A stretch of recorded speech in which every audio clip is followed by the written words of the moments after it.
રાજ્યભરમાં operation delta હન્ટનો ખળભળાટ. અમદાવાદમાંથી કુલ 200થી વધુ બાંગ્લાદેશીઓની અટકાયત. અમદાવાદ શહેરમાં 166 બાંગ્લાદેશીની અટકાયત. અમદાવાદ ગ્રામ્યમાં 34 બાંગ્લાદેશીની અટકાયત. શહેરમાં શંકાસ્પદ 300ની પૂછપરછ. ગ્રામ્યમાં શંકાસ્પદ 200ની પૂછપરછ. હજી વધી શકે છે બાંગ્લાદેશીઓનો આંક. તો ઓપરેશન કેમ એક સાથે કરવામાં આવતું નથી? કેમ એક સાથે કરવામાં નથી આવતું? કેમ ધડાકા સાથે ચાલુ કરેલું ઓપરેશન મંદ પડી જાય છે? પૂર્વે શરૂ કરવામાં આવેલા બાંગ્લાદેશી સર્ચનું શું પરિણામ? આવા અનેક સવાલ ઉઠી રહ્યા છે. આ સાથે વધુ માહિતી આપવા માટે અમારા એસોસિએટ એડિટર ઉમંગ સોની જોડાઈ ચૂક્યા છે. ઉમંગજી, રાજ્યભરમાં ઓપરેશન ડેલ્ટા હન્ટથી ખળભળાટ છે. અમદાવાદમાંથી કુલ 200થી વધુ બાંગ્લાદેશીઓની અટકાયત કરવામાં આવી છે. શું કહેશો? તમને જણાવી દઉં કે દેશના ગૃહ રાજ્યમંત્રીએ આ ટકોર કરી હતી. તેના બાદ ગુજરાત રાજ્યના હર્ષસંઘવીએ તાત્કાલિક રાત્રે મીટિંગ બોલાવી અને સાયબર ક્રાઇમ અને આ બાંગ્લાદેશી વિરુદ્ધ કાર્યક્રમની સૂચના આપી. ગુજરાત સરકાર રાત્રે જાગી અને તેના પરિણામ સ્વરૂપે ગુજરાત પોલીસના આદેશના ઘોડા છૂટ્યા.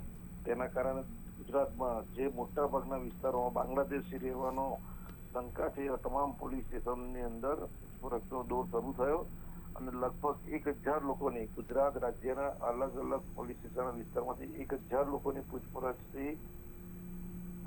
કરી છે. તેમાં ઘણા ખરા બાંગ્લાદેશીઓ બહાર આવ્યા છે. પરંતુ સવાલ એ થાય છે કે દરેક જિલ્લામાં સ્પેશિયલ ઓપરેશન ગ્રુપ એટલે કે એસઓજી પોલીસ સ્ટેશન હોય છે. તેમનું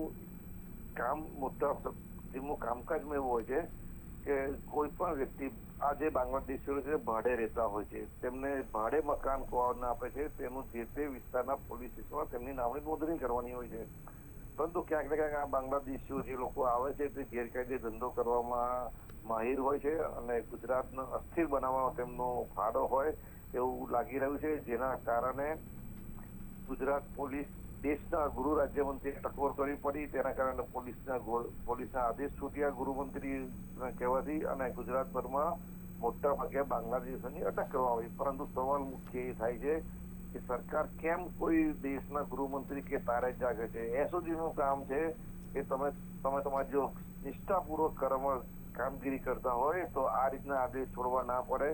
પરંતુ ક્યાંક ને ક્યાંક આપણી પોલીસની કામગીરી પર શંકા જાય છે કે જેઓ નિષ્ઠાપૂર્વક કામગીરી નથી કરતા તેમને જે પોલીસના જયારે પહેરવેશ આપવામાં આવે છે તેમને જે વચનો આપે છે વચનો ભૂલી જાય છે. એના કારણે આવું થાય છે.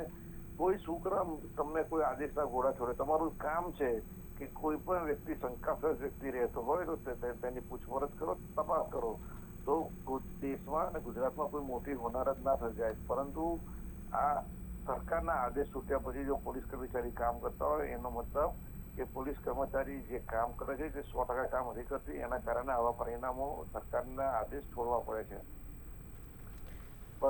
જી બિલકુલ ઠીક. ઉમંગજી, અમારી સાથે જોડાવા બદલ આપનો આભાર. તો રાજ્યભરમાં ઓપરેશન ડેલ્ટા હન્ટનો ખળભળાટ. અમદાવાદમાંથી કુલ 200થી વધુ બાંગ્લાદેશીની અટકાયત કરવામાં આવી. અમદાવાદ શહેરમાં 166 બાંગ્લાદેશીની અટકાયત કરવામાં આવી. અમદાવાદ ગ્રામ્યમાં 34 બાંગ્લાદેશીની અટકાયત કરવામાં આવી.